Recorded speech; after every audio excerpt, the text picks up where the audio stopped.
Well, time now for a look at what else happened in politics today. Ottawa's dealings with consulting firm McKinsey & Company came under close scrutiny today.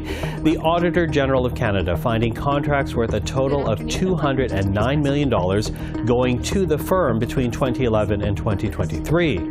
But often, rules for their awarding were not followed, and results or lack of results were not tracked.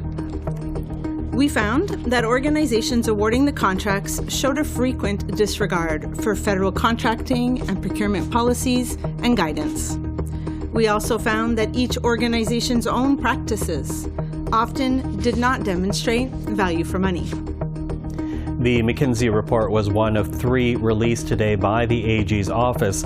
Another was on cybersecurity, and a third on a government foundation that was quickly closed today after the audit's release. The Trudeau government is refusing to respond to comments made yesterday by the parliamentary budget officer.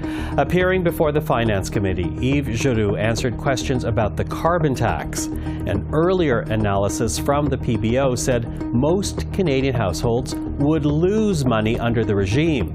Giroux says he's been given the government's own analysis on the matter, but he's also been told not to speak about it. When asked why the government will not share their analysis publicly, here is what we heard from the Finance Minister. Our government is absolutely confident that the price on pollution returns more money to the pockets of 8 out of 10 Canadians. It is, and that there's just kind of common sense to that. But Giroux says the government's unpublished numbers would back up his conclusion. And finally, the CRTC has announced new rules forcing some foreign streaming giants to share its revenue. Under the new rules, streaming companies like Netflix and Spotify will be required to contribute 5% of its Canadian revenues to a fund. The CRTC says the measure will raise roughly $200 million a year.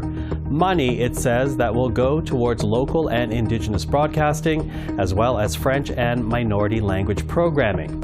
Unifor President Lana Payne applauded the new rules in a statement saying foreign streamers have been competing directly with Canadian broadcasters, and they should have the same responsibilities and obligations to support local news and Canadian storytelling.